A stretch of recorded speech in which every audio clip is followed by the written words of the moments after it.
Namaste to one and all present here. We have with us an eminent guest, Dr.A.P.Jayaraman. I request Sir to take the seat on the dais. Please give a huge round of applause.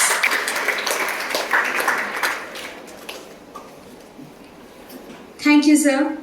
Learning is not attained by chance. It must be sought for with ardor and diligence. It is an absolute honor to introduce our esteemed guest of the day, Dr. A.P. Jayaraman, an eminent being in the field of science and education, whose achievements speak volumes about his diligence. With a distinguished academic background, including a PhD in science, Dr. Jayaraman set up his remarkable career as a nuclear scientist engineer at the prestigious Scientific Officers Training School of Baba Atomic Research Center at the young age of 22. During his illustrious 4-decade career with the Department of Atomic Energy, Dr. Jayaraman made significant contributions, including his involvement in the historic Pokhran experiments. He had the privilege of collaborating with some of the greatest scientific minds, which includes legends such as Homi Bhabha, Vikram Sarabhai, APJ Abdul Kalam, and Anil Kakolkar. Following his retirement, Dr. Jayaraman ventured into the academic field, serving as a professor of environmental engineering at the Griffith University in Singapore and as the dean academic at Saddam Institute of Management Studies. Dr. Jayaraman currently chairs the National Center for the Science Communicators and serves as the president of the Academy of STEAM, where he has pioneered creative science literature for children and introduced science stories at the International Storytelling Conferences. Sir is also a trustee of the Indian Development Foundation, passionately engaging with teachers and students across the country. Dr. Jayaraman's influence extends globally, with his sought-after expertise in countries overseas.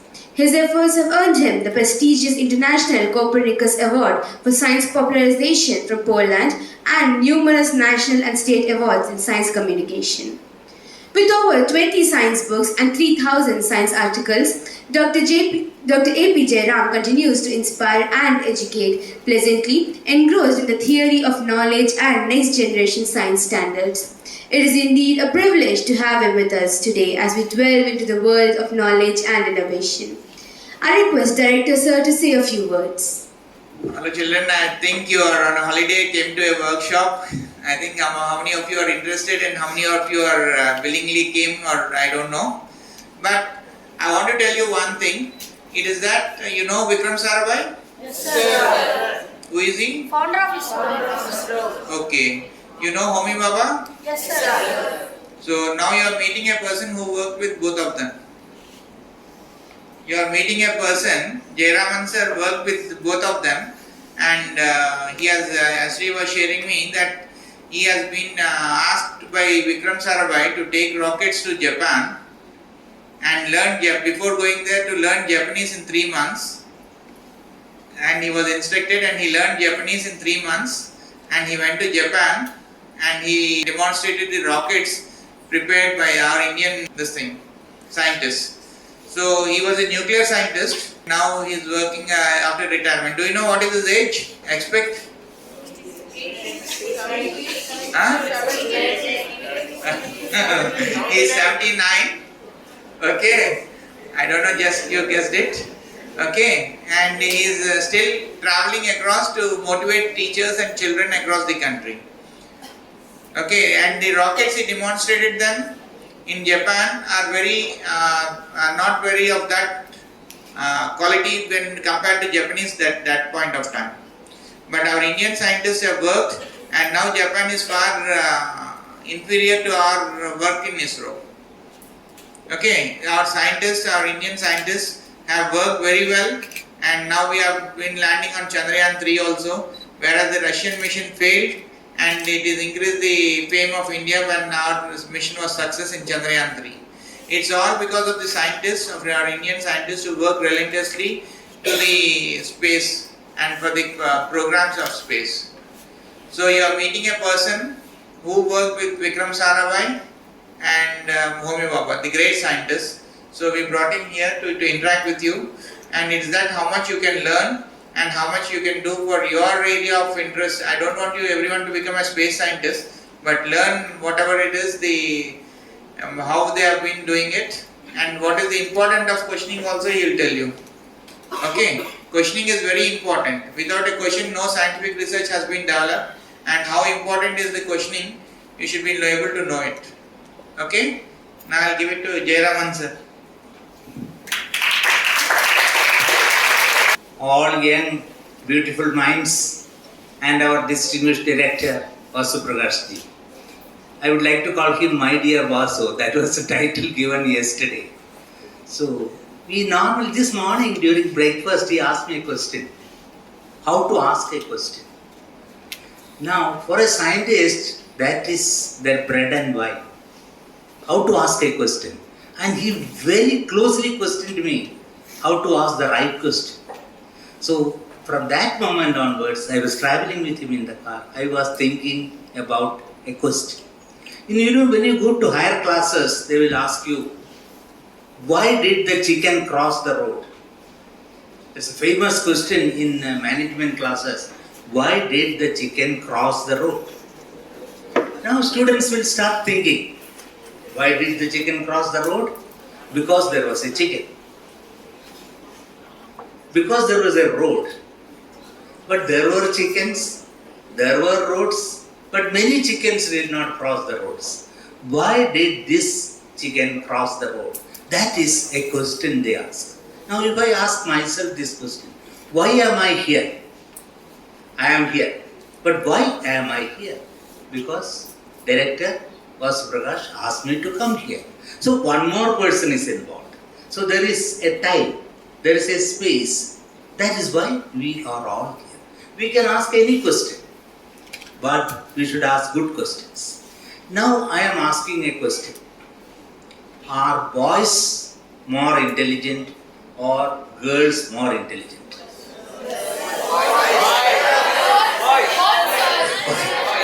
Raise your hands. All boys are more intelligent?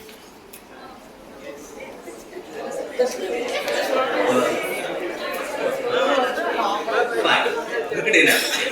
Now my next question. This is not a question, it's a hypothesis. Girls are more intelligent. That's a hypothesis. Girls are more intelligent. Okay. X number of hands went in favor of boys.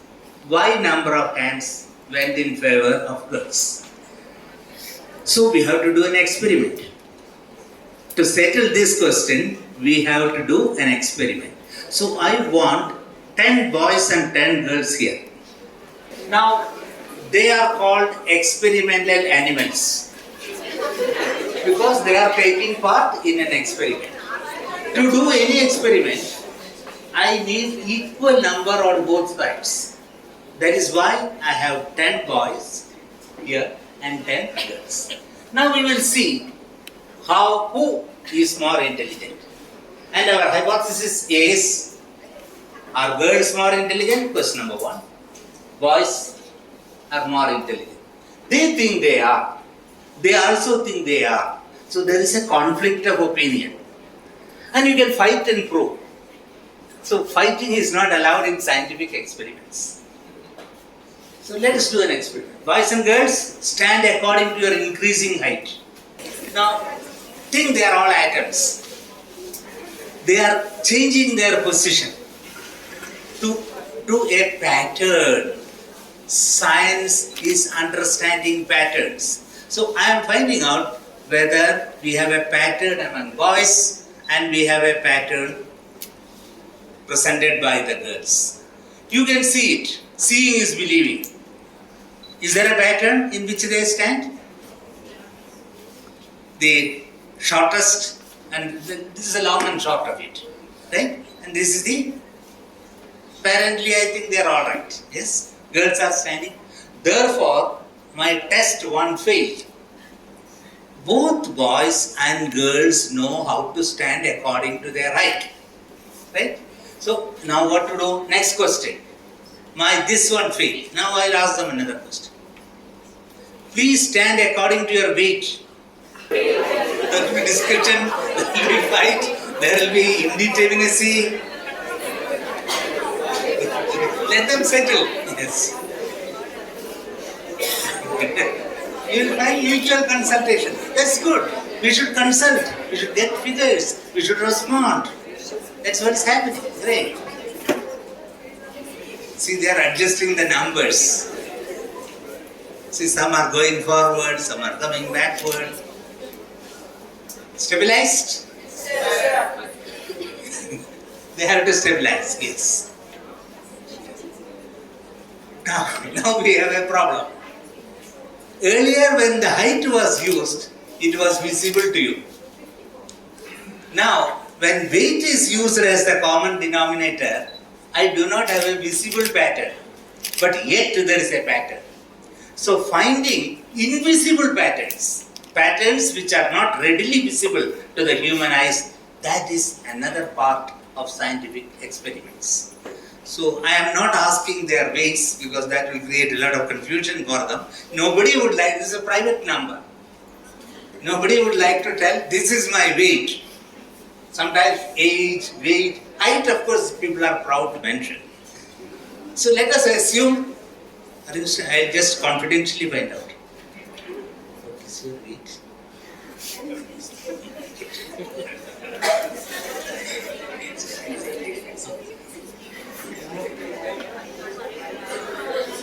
What is your weight?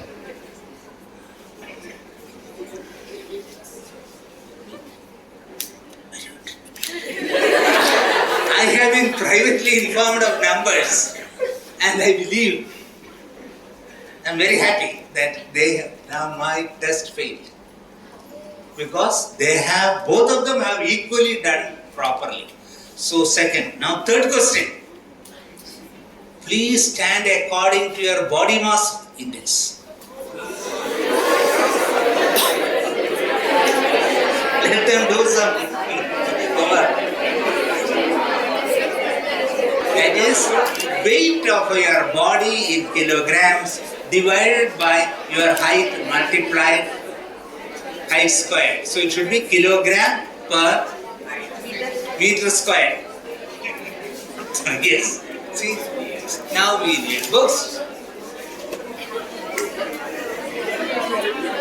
Sometimes when you do experiment, you need a notebook. Some people don't need it. Some people will use their mobile. And I didn't ask any difficult question. They know their height, they know their weight, but I am asking them to put it in a mathematical form. Now confusion starts.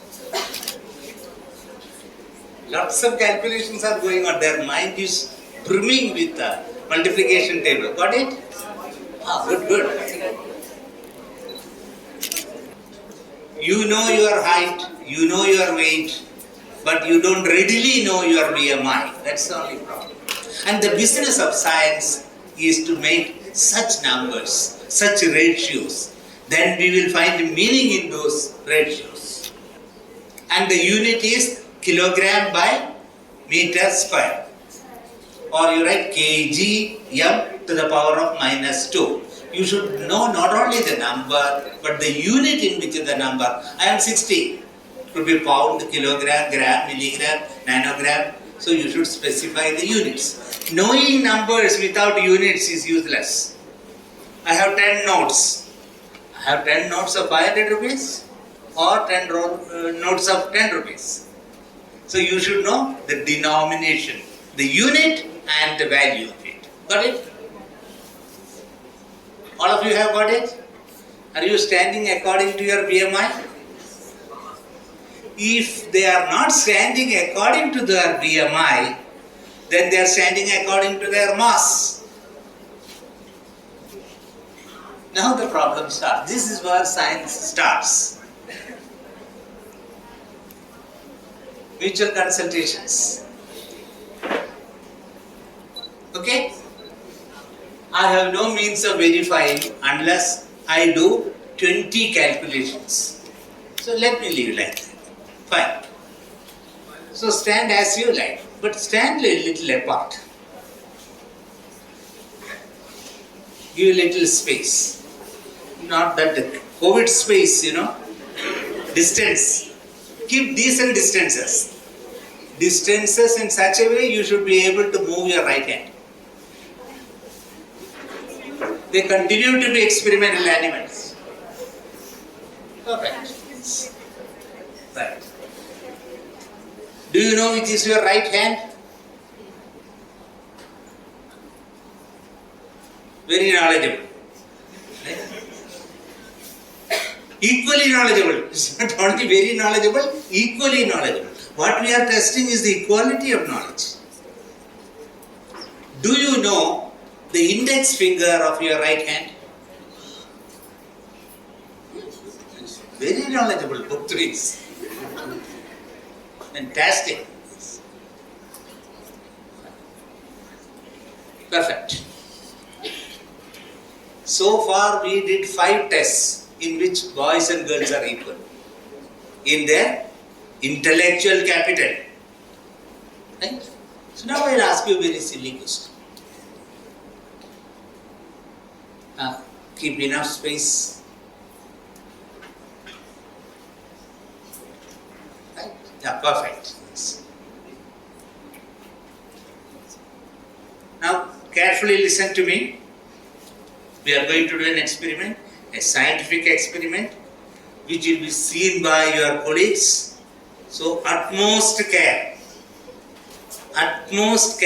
should be taken in doing this experiment. Please touch your chin.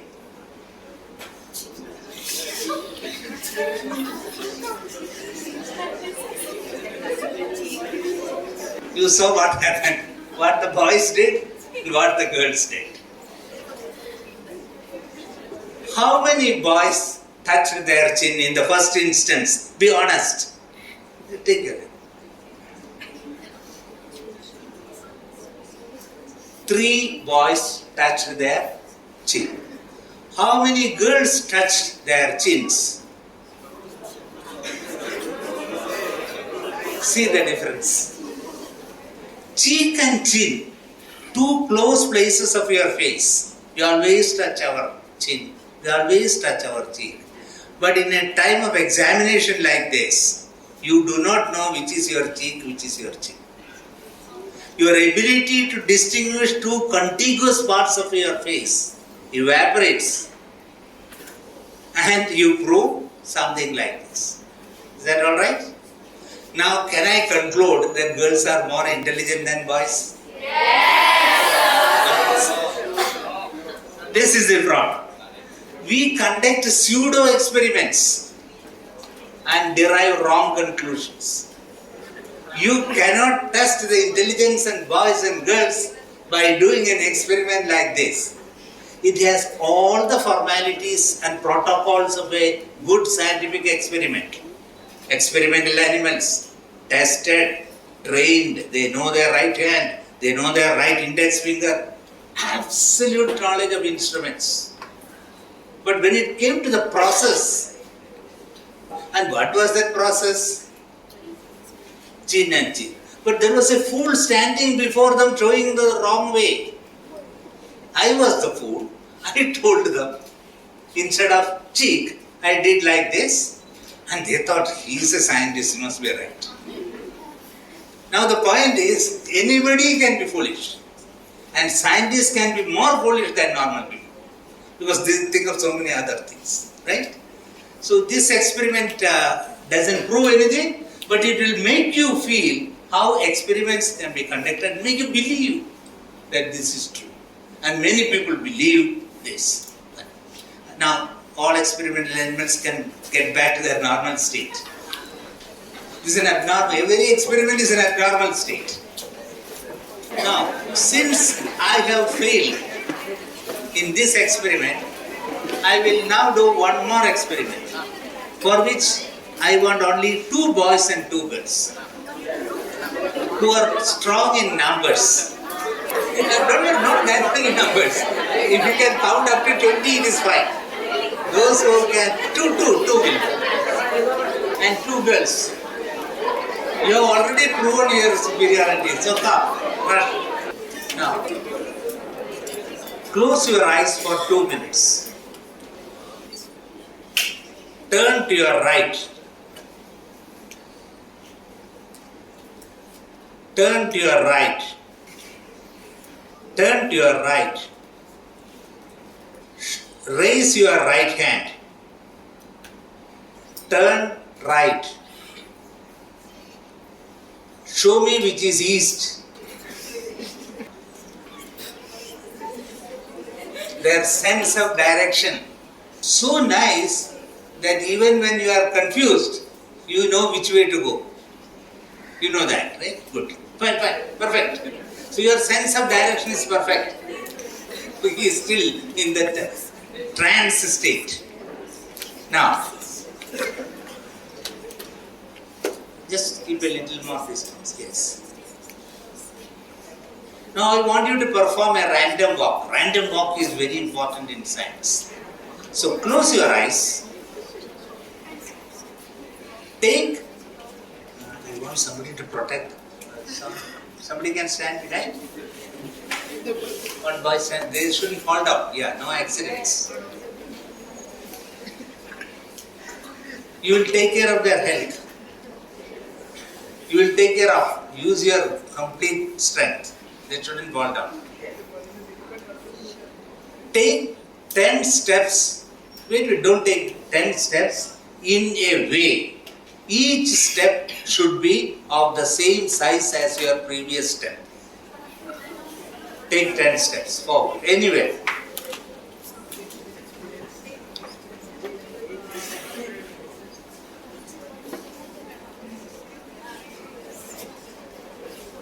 Stop. Stop.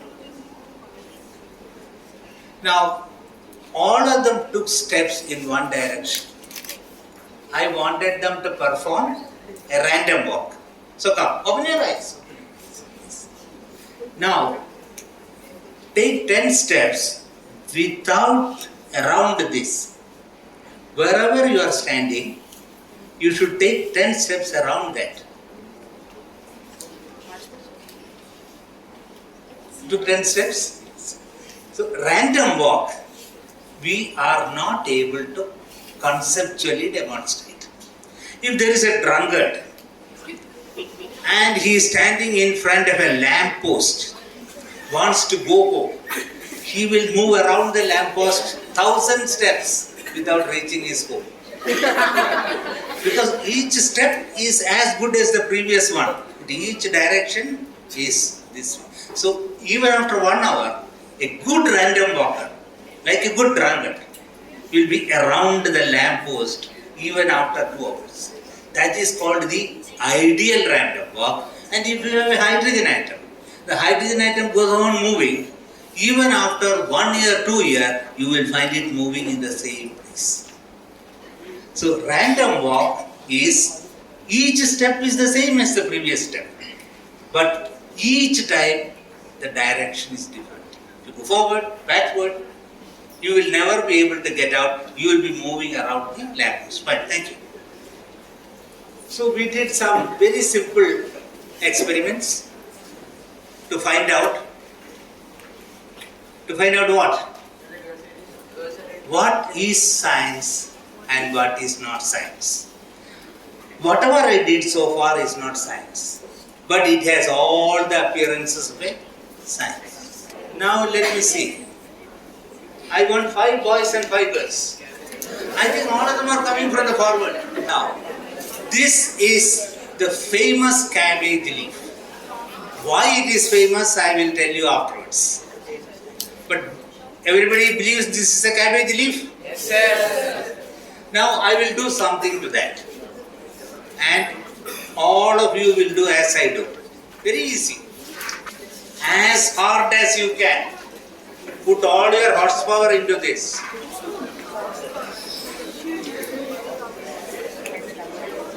We took a cabbage leaf and we did something. Right? Like this. Now, done? As much as you can do. No more force left behind. Completely.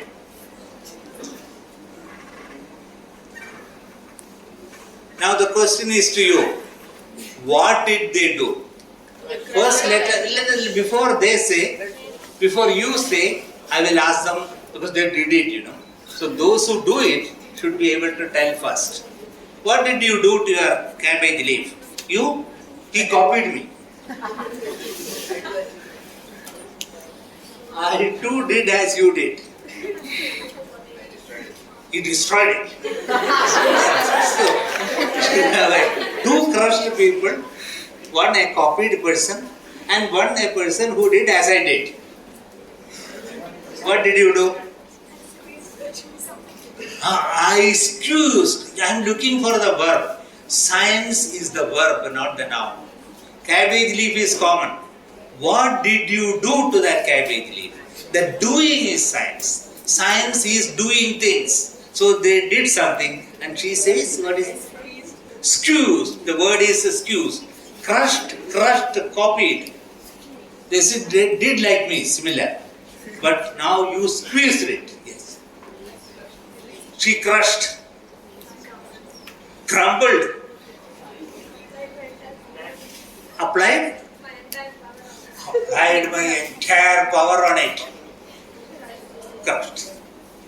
Now you see, same thing was done to the cabbage leaf. But the way you explain, now let me see, what did your observers, what did they do? Some 4 or 5, please stand up and say. Don't stand, sit and shout. Excused. They made it into pieces. They made it into pieces. Sir, they killed it. They killed it. Oh, they applied strength on the cabbage. Yeah. They damaged it. We got different verbs for the same thing. That means even if you do the same thing with the same object in public, people will give different words for it. Now, if I do this experiment in London with the London students, what would they say? The experiment is squashed, crumbled, applied.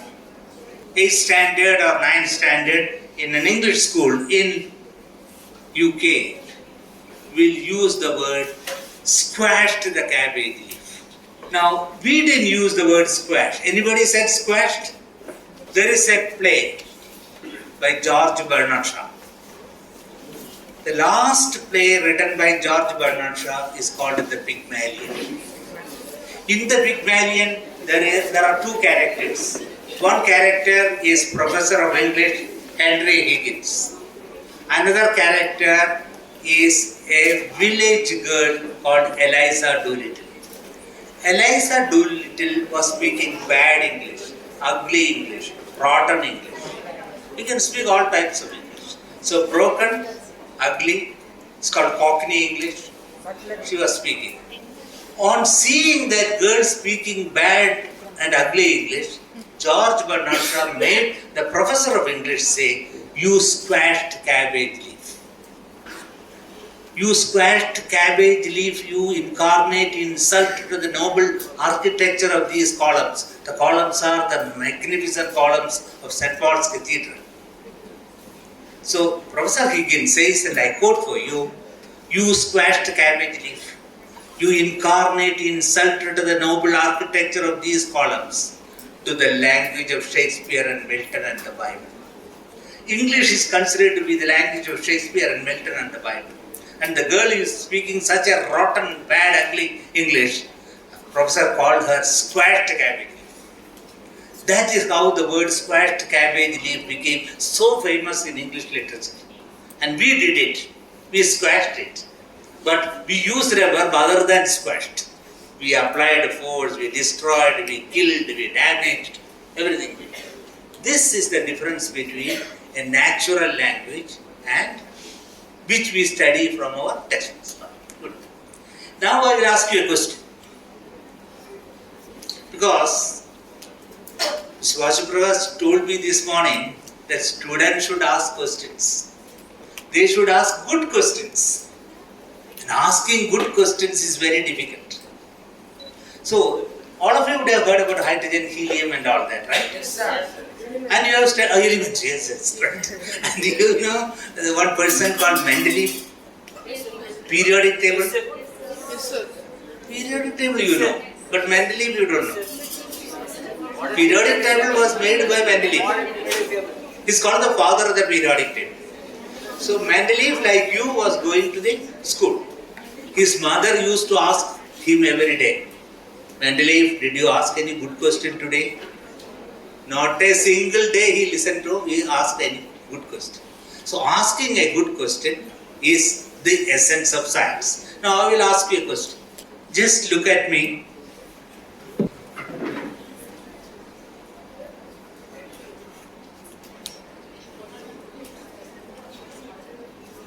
Could you see a drop of water falling down? Nothing great about it.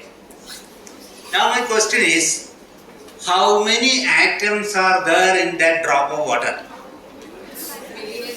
Scratch your head. You must scratch your head because you have 1 lakh hairs on your head. How many? 1 lakh here.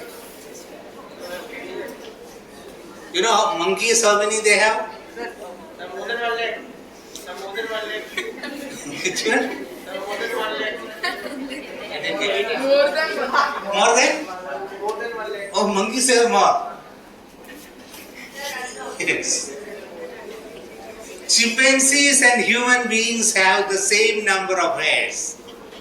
But the problem is, chimpanzee is called hairy and we are called hairless.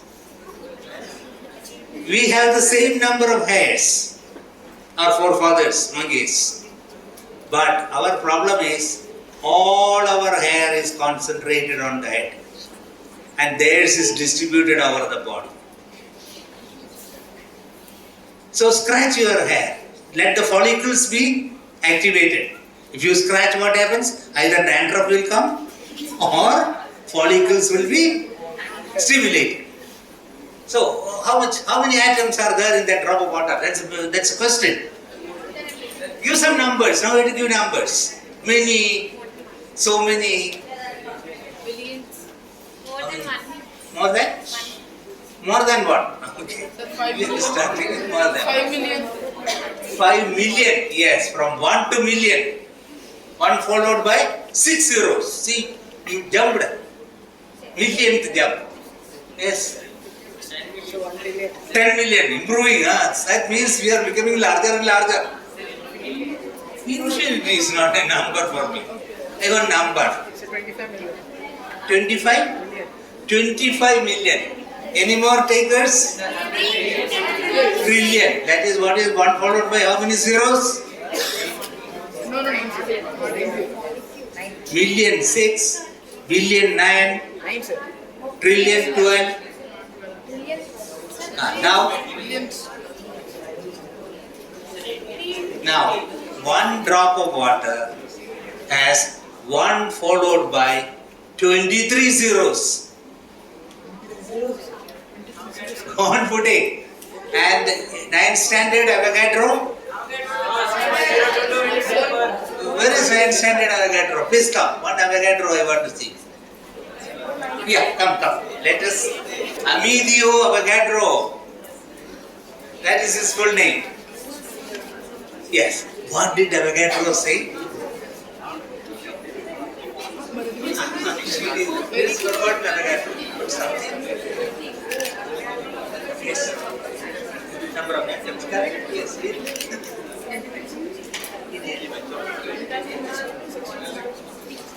Now she says, Avogadro's number is the number of atoms in a molecule. Correct.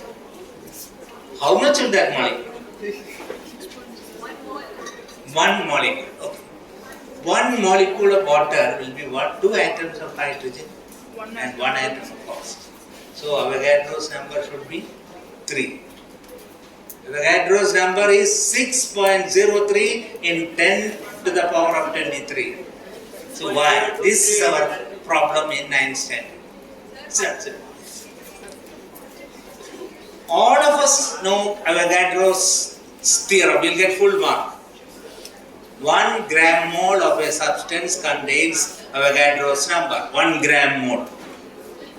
So if you write that sentence, you will get full mark for Avogadro's question. 1 gram molecule of any substance whether it is sugar or salt, will contain 1 Avogadro's number. And that is called 6.03 into 10 to the power of 23. Full, nothing more need to be known. You will get full mark on that. You will pass IIT entrance if you write that. But the problem is, I do not know 1 drop of water how many atoms are there. For which you need a mindset. And that is called not scientific mindset, but engineering mindset. And that engineering mindset says 1 drop. Okay. 18 grams of water will contain 1 Avogadro number because that is a molecular number. So 1 gram will contain Avogadro's number by 18. 1 gram of water is equal to 1 ml of water. Contains Avogadro's number by 18. 1 drop, 10 drops make 1 ml. Divided by 10. Now you know from Avogadro's number to 1 gram to 1 ml and 1 ml to 1 drop. That is how we calculate and you get this number. It is not the number which is important. It is your ability to get that number. Fine? Perfect. Now, you have all studied periodic table? Yes, sir. Which is the first element? Very good. Next one? Helium. Very good. Third one? Helium. Very great. Fourth one? Beryllium. Fifth? Boron. Sixth? Argon. Seventh? Hydrogen. Eighth? Oxygen. Stop. 20th one? 118th one? Very good. Who said Organison? All Organison stand up.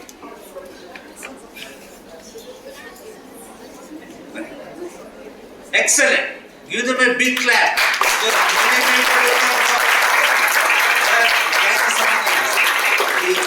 100th element is Organison. Is it a liquid, solid or a gas?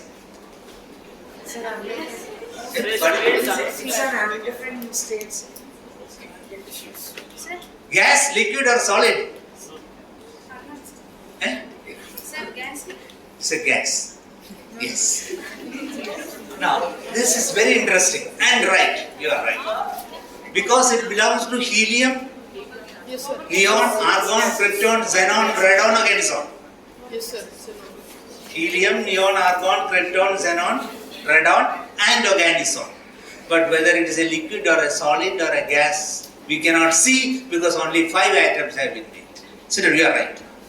Now, I am very, very happy that I think if Mendeleev were here, he would be jumping with joy that you know organison. Great. Now my question is oxygen. 8 what? 8 atomic number. Oxygen's atomic number is 8, no doubt. 8 protons. 8 protons. Last week, they made a special form of oxygen called oxygen 28. How many neutrons are there in oxygen 28?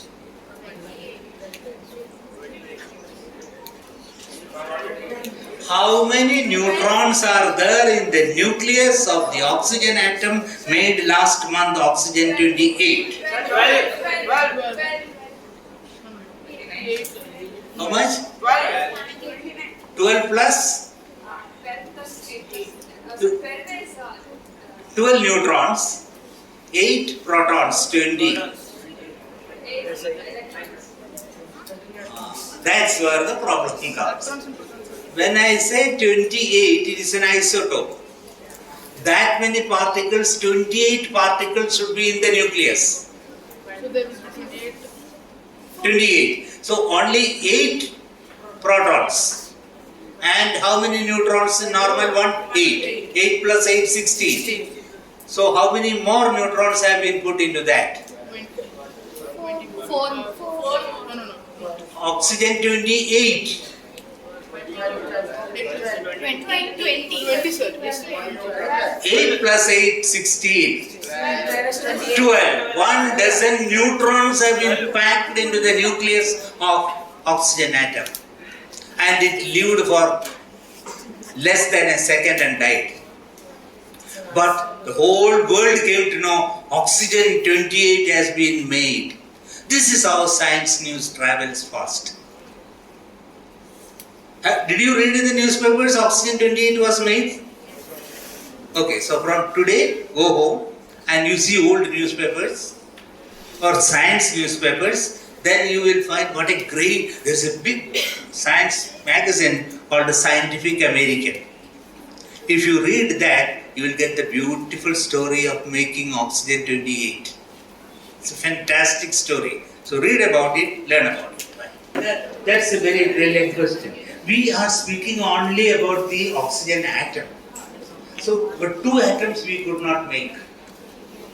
It's only a single atom. If we get 2 atoms, we do not know whether they will form a molecule at all. We have no knowledge about it. We could make this atom, that's all. In this one experiment, when you put bleaching powder in one Yeah. along with few plants, so which is going to descent oxygen. Yes, descent oxygen. Which bleaches the color of the plants. Yes. Again. Yes. Will it have Ne- the same property? For the oxygen 28? No idea. Only 1 atom was born for a small fraction of a second it died. So we only know it lived for a short while. I want 2 girls and 2 boys. I went to a shop. And asked for a pencil and an eraser. Went to the shop and he gave me. And he said, how much I asked? He said, 1 rupee 10 paise. I paid 1 rupee 10 paise. I'm happy? He said. Then I asked him. He told me, this pencil costs 1 rupee more than the eraser. Pencil costs 1 rupee more than my eraser. I came back because I paid 1 rupee 10 paise, no problem. You know what is the cost of this pencil? 1 rupee. Yeah. I paid 1 rupee 10 paise. 1 rupee.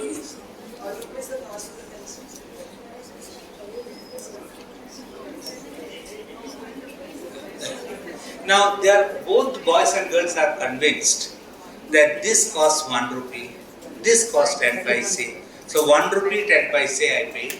I am happy, got the pencil and eraser. Shopkeeper is happy, he made his profit. But he told me it costs 1 rupee, this costs 1 rupee more than the eraser. Do your mathematics, this will be 5 paise and this will be 1 rupee 5 paise. The cost of the eraser is 5 paise. 1 rupee more than the cost of this, that is 1 rupee 5 paise. Together it made 1 rupee 10 paise. But it is not 1 rupee and 10 paise, it is 5 paise and 1 rupee. Is it clear or not clear? Then why did you say this is 1 rupee, this is 10 paise? So 1 rupee plus 10 paise is also 1 rupee 10 paise. 5 paise plus 1 rupee 5 paise is also 1 rupee 10 paise. This is asking the right question and getting the right answer. Some answers will look like right. But mathematics don't agree with that. Are you with me now? So now we come back to science again. You know the scorpion? Yes, sir. There is another one, red colored one. What is its name? Lobster.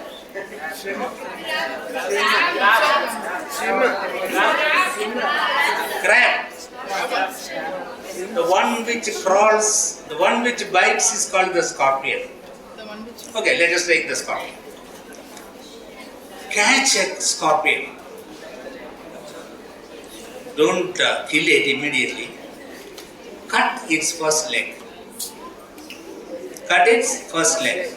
Will it move or not? Yes, sir. Yes, sir. It will move or not? Move, sir. Cut second leg. It will be hard. It will? Hard. It will be hard. But it can try. It can. Cut the third leg. Quite hard. Quite harder. But it can still try. Cut the seventh leg. Yes, sir. So on cutting the seventh leg of a scorpion, you believe that it cannot move. So you make a theory. The life of the scorpion is concentrated on its seventh leg. Because it cannot move. Is it true or false? False. Why do you say it is false? You cut and you proved that. It doesn't move, sir, but it's alive. I see. That means you have to explain your result. You cannot just say yes or no. Boys are bright, girls are bright, like that you cannot say. You need detailed study. And that detailed study is called science. Now, let us take one chicken. Small chicken. Daily you feed it 100 grams of grain. Today I gave 100 grams. Its weight increased or decreased?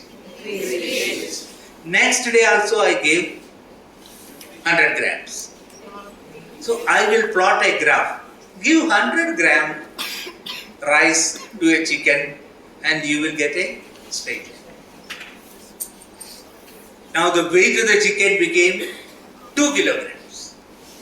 You are still feeding it. Will it further increase? Now the chicken every day will expect 100 grams of food. And the chicken will look at the graph, hey, I am increasing, I am growing strong. Then comes Christmas, December 25.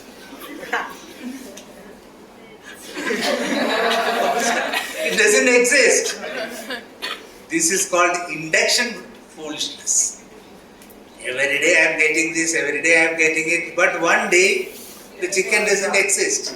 So you cannot in science do something, something comes up. Do something, comes up. It will not go. For example, your hair, my hair, grey. Right? Every day it will become grayer, greyest. That's what we expect. That is what dermatologists say. That is what trichologists say. Trichology is the study of human hair. So if you ask a trichologist, they will say once you start growing graying will increase, whitishness will go on increasing until all the 1 lakh hair become. You take this for a chimpanzee and find out, then you will find the chimpanzee at about 30 years gets grey, remains grey for 10 years, then starts grey. So something happens, you will remain steady for some time, then it will increase further. So science is learning these ideas. These ideas of how to find out certain things are happening or not. So science is very, but for everything there should be a reason for it. Now, I will ask you a very simple question. This is, in science, if you can't do an experiment, we do what is called thought experiment. That is, sit in an easy chair comfortably, no equipment, no instrument, no mathematical table, no calculator, nothing. Simply sit and dream and think of an experiment. So I want you to do an experiment. By thinking, don't get up anywhere. Think of a railway track. An engine is traveling on the railway track. Right? Then the track, one going this side, one going this side. There is a junction. It's called a junction. One track comes, goes to the left, goes to the right. Now, As the engine is coming, the driver finds the brake is not working. Suddenly brake failed. Engine will move. And he has to turn to the left or turn to the right. And think you are the engine driver. On the right track, you find your principal and vice principal walking.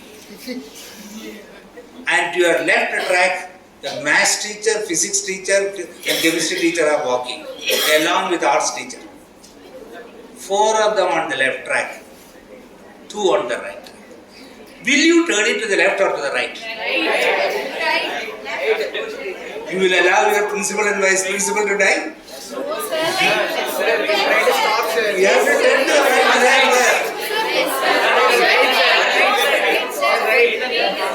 You have no choice. Either here or there. Sir, I'll jump on the train. No break. Sir, I'll jump on the train, sir. Each one of you will be deciding differently, depending on whether you want to kill your principal and vice principal or your maths, physics, geometry teacher.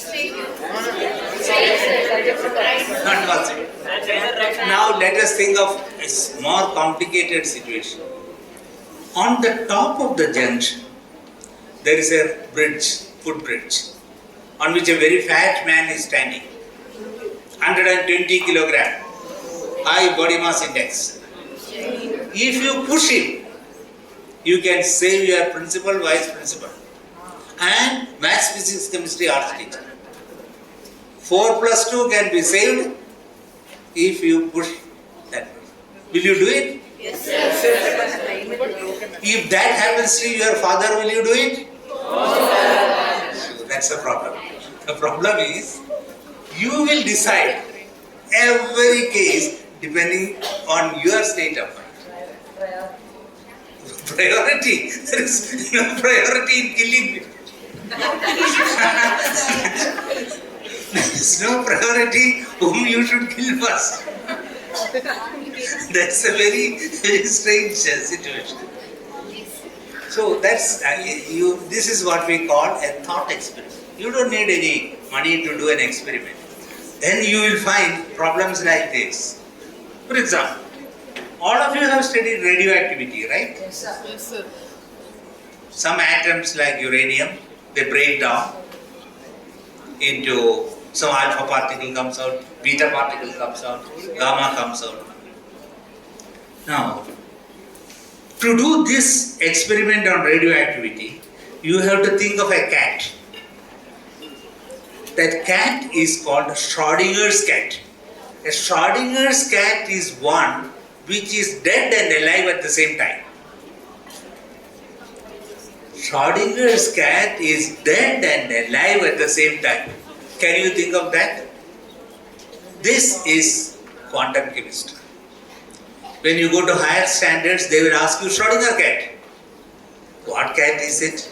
It is that cat which is dead and alive at the same time. So in science, we have such thoughts. Thoughts about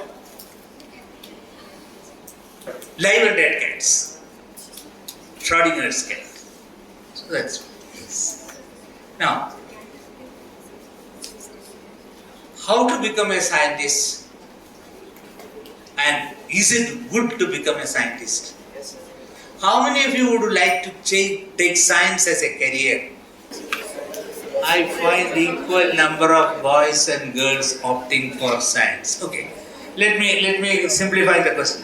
How many of you want to become a mathematician? 2 girls mathematics and 1, 2, 4, double the number. Yes, mathematics. Boys want more mathematics. Physics.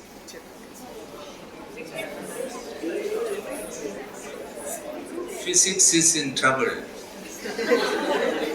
Physics is in trouble. But I am very happy. All over the world, girls don't want physics. But here, there are quite good number of physics. Chemistry. Chemistry. More hands up. Chemistry is good. Thank you. And biology. My goodness. This This is very important. I am very happy. Next 10 years belong to biotechnology.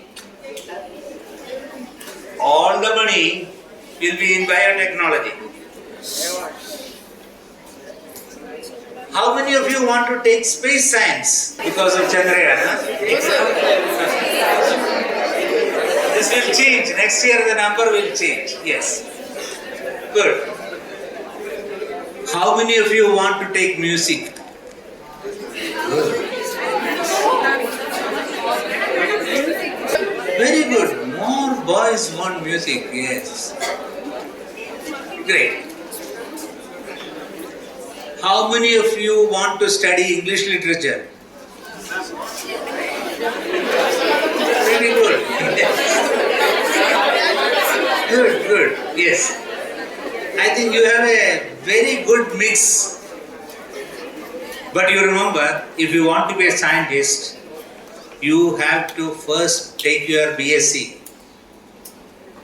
You have to take your MSc. You have to take your MPhil. You have to take your PhD before the age of 25. Before the age of 25, actually age of scientists is calculated from the year in which they took their PhD. In Greece, a woman's age is from the date of her marriage. So 2-year woman means married 2 years ago. Scientist, PhD, 5 years, 6 years. So the earlier you get a PhD in science, the better. There is a big difference between a 22-year-old PhD and a 23-year-old PhD that can make the big difference on that. So if you are career conscious and if you want to make a career and a profession out of it, take the qualification and the tools of the trade as early as possible. Late comers will have big problems. In any profession, the earlier your entry, the greater your rise. In 1 year, another set of people will come and you will go backward. This is very important in sciences. Now, how many of you want to take science and literature and music together? You want some science and you want some, not non-science, some aesthetics. Good. This is the new generation. In the new generation, they do not want to be this or that. They want to be 60% of science and 40% of non-science. That is what we call liberal arts education. So if you are a liberal arts, you can be a good computer engineer and you can also be a good musician. So that is where science is going. Now I'll take a few questions from you. I have been speaking now. So ask me, you asking questions, that is what science is. Why is the sky blue? How many atoms are there in the water? How many hairs, strands of hair are on my body? Sir, you spoke about oxygen 28, right? Pardon? Oxygen 28. So how will it contribute to technology for the future? That's the question is discovery of oxygen 28. How will it help technology? Is the question clear? Yes, sir. Oxygen 28 has been discovered. How it will be useful to technology? Is that your question? Right. Thank you. It's a very difficult question which I cannot answer because it was discovered only 10 days ago. So we are now, sit down. Now we are trying to find out how we can use oxygen 28. And the first thing that we will be able to use it is in quantum computers. In quantum computers, we want very short-lived atoms who can change their life cycle. So oxygen 28 will be used in quantum computers first. Thereafter, it will be used in cancer treatment for killing molecules, cancerous molecules of a particular area by shooting this reaction over there. So that is the state of use now thought of. Yes. Namaste, sir. Sir, is egg first or the chicken first? This is the question which philosophers have been trying to answer. Which came first? Chicken or egg? Now, if you are a biologist, and if you are asking Charles Darwin his question, let us think of Charles Darwin. He will look at the egg and he will look at the chicken. Now, what he will do is, we all know that chicken comes out of the egg. So, evolution should have taken either for the chicken to lay an egg, which produces a chicken. But that chicken can come out only from an egg. So the evolution should have taken place in the egg. When the egg was laid in a hole where solar radiation and gamma radiation from the rock came, a particular egg would have undergone evolution. And the bird born out of that will be having chickenish. When that chickenish bird lays an egg, it will be more chickenish. So, evolution took place in the first egg. Then it went to the chicken. Then the chicken laid another egg which was more evolution. So, it starts with the that is how Darwin would argue. Sir, then this case, Yes. sir, then this get to the same as the for the seed or tree.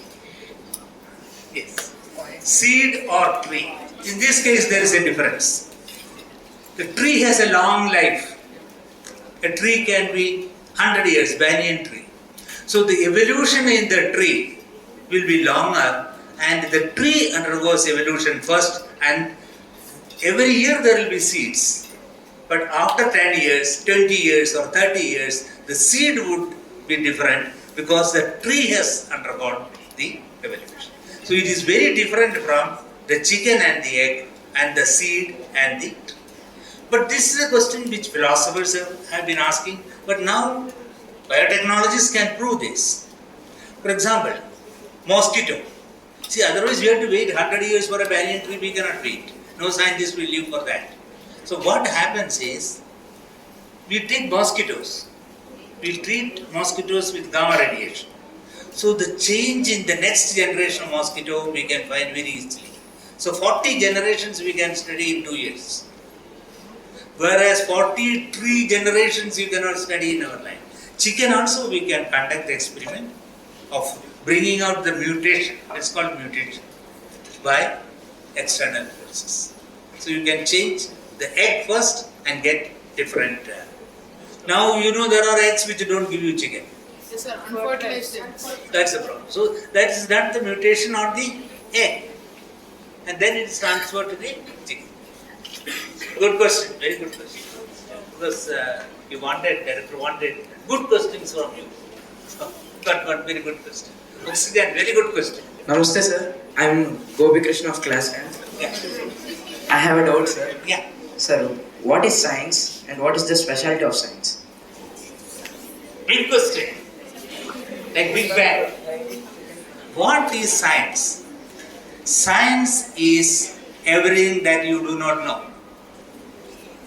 Whatever you do not know belongs to science. So in science there are three things. Known knowns. Everybody knows. Known unknowns. Unknown unknowns. These are the three areas of science. Known knowns. Avogadro's law, Boyle's law, Charles' law, A plus B whole square, known knowns. But standing in the hot sun, causing cancer, known unknown. Known unknown. Why is the sky blue? Can the sun die earlier than 4.5 billion years ago? Unknown unknown. And science studies all of them. And science studies, you have water on the sea, salty. If you take 1 liter of sea water, it will contain 35 grams of salt. And you don't drink salt water. So how to make sweet water from salt water? Science. Boiling is one of the ways, very costly. Boiling is very costly. How much fuel you have to burn? Sir, drying How it. much electricity? Sir, water crystallized. Water of Water of crystallization, you have to freeze it. Sir, by drying it. Why? Drying it. Its own. By drying, yes. You have very many ways. But suppose you want water to drink by 1 million people. And imagine every day you need 50 liters of water. 2 liters of water for drinking and another 40 liters for washing your body and all that. But if you are washing lavishly with your clothes, you need 200 liters of water per day. At the seawater, you cannot do that. So science helps you to find technology to remove salt from seawater. That's called desalination. And there are various ways. One, as you said, is evaporation. It's very costly. So we are now passing through some filters, hyperfilters, membrane filters, and we get fresh water. And countries like Saudi Arabia, Singapore, all of them are drinking that water. And including the toilet water which we flush out can be converted into drinking water. Just as we do the urine of the astronauts for them to drink. Same method is used for this. Hyperfiltration. Thank you, sir. Hyperfiltration and nanofiltration. There are different types of filtrations. Namaste, sir. Yeah. I'm Abhinav from class 10. As they introduced, like you have worked with Vikram Sarabhai and Homi Baba, what is your experience with them? My experiments with them or my experience with them? Experience. Okay, because we didn't do experiments together. They did in their younger days. I met them when they were old, yes. Now, with respect to Homi Baba, I could interact with him only 1 year. I took my degree from Homi Baba's school and he gave me a certificate. That was the last batch he took. So next year he passed it. But he told one thing, and which even now is not true. Homi Baba said that we should produce fusion reactors. Fusion means taking 4 hydrogen atoms, combining them together, their nuclei, and making a helium atom, and you get a lot of energy. That is called fusion energy. That is a process which is happening high up in the sky over the sun. And all the stars, they are all fusion reactors. And we get our light from fusion reactors. And Baba said in 1955 that we will be able to do fusion within 5 years, 1960. Today we are 2023, we are not succeeded. So a great scientist who thought that fusion is round the corner, it was not round the corner, it's far away. So scientists can't go wrong because he didn't have all the information at that point of time. But today thousands of scientists are working on fusion and we hope we will be able to get it. So I would put Baba as a dreamer who thought of bringing the sun to us. Right on earth he wanted the sun to be. That's one aspect. Then as far as Dr. Sarabhai is concerned, his vision was clear. Scientists have visions. So Baba's vision, fusion, bring the sun to the earth. Sarabhai's vision, take uranium, bring rice, wheat. So he wanted 92, element number 92 uranium to be split by nuclear fission and use that energy to convert seawater into sweet water. And he also wanted to make fertilizers. So fertilizers, nitrogen, phosphorus, potassium. So nitrogen, he said now today nitrogen is made by a process, you will be studying Haber process. N2 plus 3H2 giving 2NH3. That's what they write in the board and get it. Very costly process. So he wanted us to develop a technique by which ammonia can be made with less energy. And in India, we were bringing phosphorus. Phosphorus is a fertilizer. It is being brought from other countries. So, and in India, we don't have good phosphorus mines. So he said, we have some poor, low-grade phosphorus. How to make phosphatic fertilizers from poor minerals? That was Sarabhai's dream. So scientists worked on that. Sarabhai doesn't work on all these things. He called somebody to do it. So he called my boss. Asked him, you make phosphorus. He went to Rajasthan, Udaipur, brought some poor, low-grade, you didn't say poor, low-grade ore, put it in an electric furnace. Out came phosphorus. Phosphorus came as an element. Put it in water, got phosphoric acid. Put some calcium, got calcium phosphate. So India discovered a method of making phosphatic fertilizers without importing it from other countries. And today we have this. So we can make sweet water from salt water. We can make phosphorus by our low grade ores. And Sarabhai's dream was to make hydrogen and fuel for the vehicles. We started that, and today we have electric vehicles. But those are running on battery, but we have hydrogen vehicles also. A new economy of chemistry called hydrogen economy will come.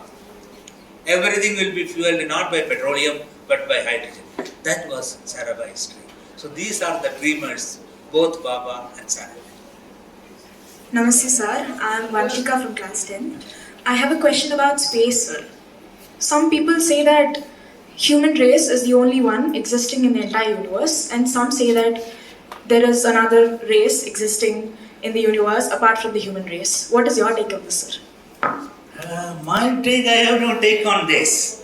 But there is this take by, if you go to your textbook and find out Drake equation, D-R-A-K-E, that equation will tell you of all the galaxies, of all the stars, how many galaxies are there? And out of those galaxies, which are the livable galaxies? And which are the planets of those galaxies? And which are the planets in which carbon and hydrogen are present? And life as we know today is a combination of carbon, hydrogen, nitrogen. If you have these three elements and a lot of lightning, then the first amino acid will be produced. So any planet where organic material can be made will be able to create human beings. That is from the atom to Adam. Adam is the first human being. So from atom to Adam, there is a chemical code. That is called abiogenesis. So we must look for planets. They are called Goldilocks planets. The Goldilocks planets are those planets where life can exist. And to our knowledge today, we have been watching, we have been searching all through the space by an experiment called SETI, Search for Extraterrestrial Intelligence. If there were any intelligent society anywhere in the space, they would also be looking for the same questions. Are there human beings anywhere else? Then we would have established, because every day we are sending a wave, hydrogen wave, 14 centimeter into the space. And if anybody is intelligent there, hey, 14 centimeter is coming, so somebody should be there. So 14 centimeter will decide whether intelligence is there. Because as on today, this morning, we have not got any reply to our, we are transmitting the message but no takers, no address is found. Therefore we believe that we are very, very singular on this planet. So actually there is a hypothesis, right? Like our human brain has more neural connections than the number of galaxies in our universe. So what is it? Yes, you have a large number of neurons and there is a large number of neuronic connections. That doesn't mean the cosmos is connected by material. We are organic connections. Our molecules are made up of carbon, hydrogen, nitrogen, organic. But the galaxies, other things are made of hydrogen, helium, probably up to iron. So they are all in the elemental state. We are in the molecular state. So this is a higher order. Organic chemistry, biochemistry, biology, neurology, these are all higher and higher. So neuronic connections will not explain why the planets are connected. They may be connected materially, but they are under gravitational field. We are under an organic influence. So there is a class of difference between them. Sir, actually we heard that everything in our universe is created by two atoms. Sir, can you say where are those two atoms which banged and created the universe? This is not quite correct. Two atom theory.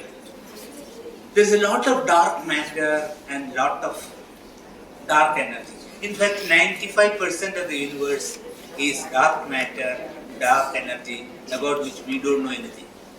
We know only 5%, that is normal matter like you and me, and light. That's all. So with this 5% knowledge, we are trying to extrapolate what is there in the whole universe.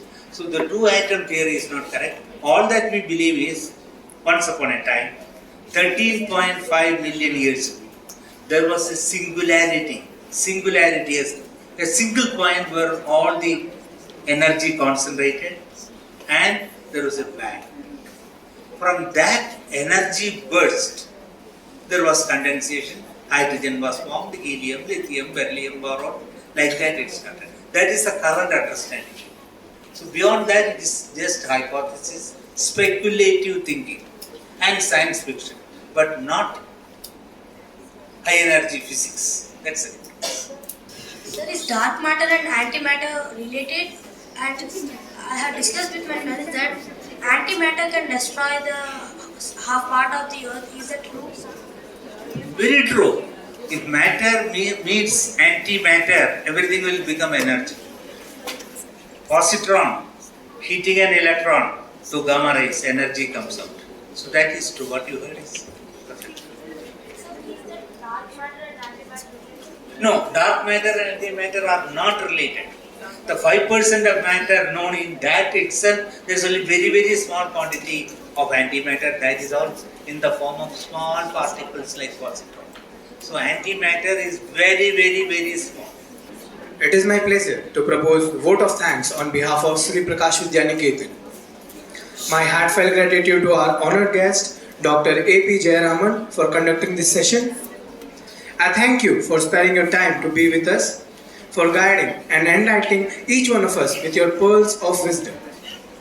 I thank sir for letting us know that questioning is an important aspect of life, and asking the right question is also very important to understand any concept. I also thank sir for making us understand what is science and what is not science through various experiments. I assure you sir that we'll try our best to have a right questioning mind and to inculcate various methods to understand numerous conceptions of life. I also thank him for his response to the queries from the inquisitive minds. I extend my deep gratitude to our director sir for conducting this session. I also thank the students for their participations. Thank you one and all.